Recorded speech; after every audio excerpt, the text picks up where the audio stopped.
ევროპა ლიგის პირველ საკვალიფიკაციო ეტაპზე თბილისის ლოკომოტივმა საკმაოდ კარგი და ხარისხიანი თამაშით მიხეილ მესხზე რუმინული უნივერსიტეტია დაამარცხა.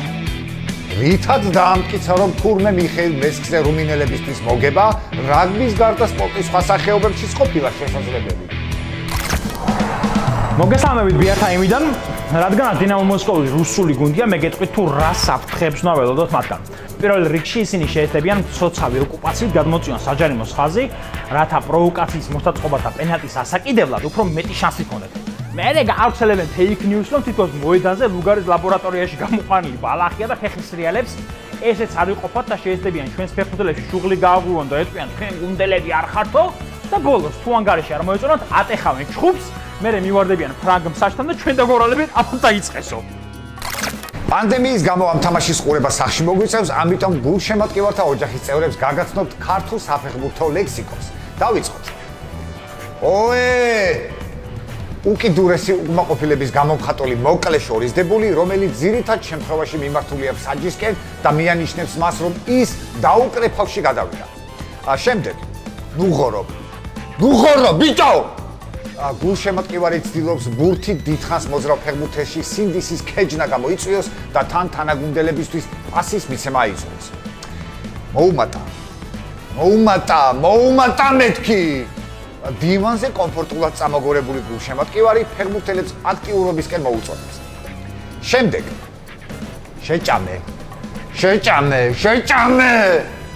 ამ სიტყვით ფანი მოუწოდებს გუნდის მცველს მოწინააღმდეგეს ბურთი ისე ართვას, რომ თან დაჩაგროს და თანაც მსაჯის მხრიდან ზედმეტი კითხვები არ გაჩნდეს.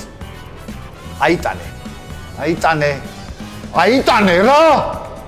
მოცემულ მომენტში ფანი თავს ფეხბურთელზე უფრო კომპეტენტურად მიიჩნევს და ნებას თავს მას ბურთის უმისამართო მოგერიებისკენ.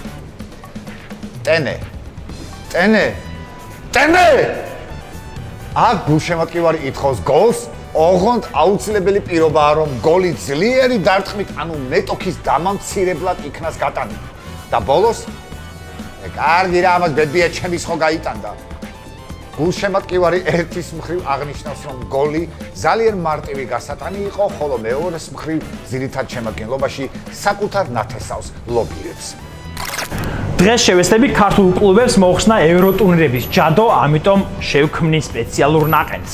პირველ რიგში უნდა დავიწყოთ გიორგი კინკლაძის დრიბლინგით. ასე, კარგია, არ დაგვენანოს. შვენიერია. ამას დავუმატოთ შოთა არველძის სასაცილო ისტორიები. ეს აჩიცა ყოფილა რომელია ხაი. ეს არის შოთა. ვუმატებ შოთა არველძის სასაცილო ისტორიას. ხვიჩა კვარაცხელიას იმედს. ეს ბლომად გვაქვს, შეგვიძლია ბლომად ვქნათ, არ დაგენანოთ. ბლომად გვაქვს. ძალიან კარგი. ტრიბუნიდან მსაჯისთვის ნასრულ ბოთლში დარჩენილი წყალი. შვენიერია. უკვე პირველი ეტაპი გადავლახეთ. ამას დავუმატოთ ტრიბუნაზე დაყრილი მზესუმზის ნარჩენები გემოვნებით. შვენიერი. პესიმისტი ფანი ზენა, რომელიც ამბობს ხოლმე რა აზრი აქვს, მაინც წავაგებთო. ცოტა მწარე ენაა, ამიტომ დიდხანს უნდა იხარშოს.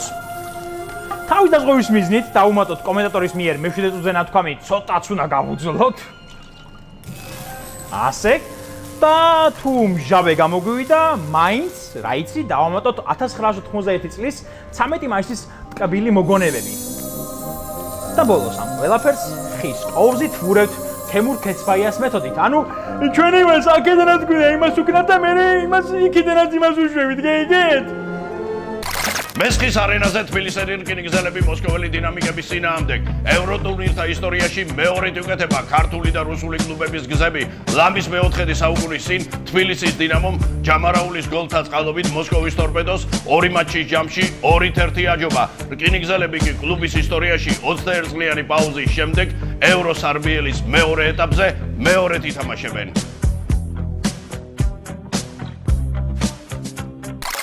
ჩემი პროგნოზია თბილისის ლოკომოტივი გაიტანს გოლს. გაიტანს იმიტომ, რომ თუ შემდეგ ეტაპზე უნდა გავიდნენ რა მაინც პენლებით მოხდება ეს ყველაფერი. და მეორეს ერთი გაიტანს იმიტომ, რომ თუ ბიჭება ეს თამაშიც ისე ჩაატარეს როგორც წინა თამაში, მაშინ ერთ გოლს მინიმუმ აუცილებლად გაიტანენ. ნუ დაახლოებით მე კი გული მიგზნობს ვინ გააკეთებს ამ ყველაფერს, მაგრამ მაინც არ დაკონკრეტები და ვიტყვი რომ თბილისის ლოკომოტივი გაიტანს გოლს. ჩემი პროგნოზია ლოკომოტივის გასვლა შემდეგ ეტაპზე. და რატომ? ძალიან მაგარი მწვრთნელი ყავს გუნდს, ბოლო წლების ერთ-ერთი საუკეთესო მწვრთნელი არის ჭიაბრიშვილი. ვფიქრობ რომ ძალიან კარგი ახალგაზრდებითაა ეს გუნდი დაკომპლექტებული, мотиваცია ძალიან დიდი აქვს და არანაკლებ ძლიერი მეტოქი გამოაგდეთ ბიჭებმა წინა ეტაპზე. ამიტომ ვფიქრობ რომ ამ ბარიებსაც დაძლევენ. მიდით ძმებო, გავაპეთ დინამო მოსკოვი.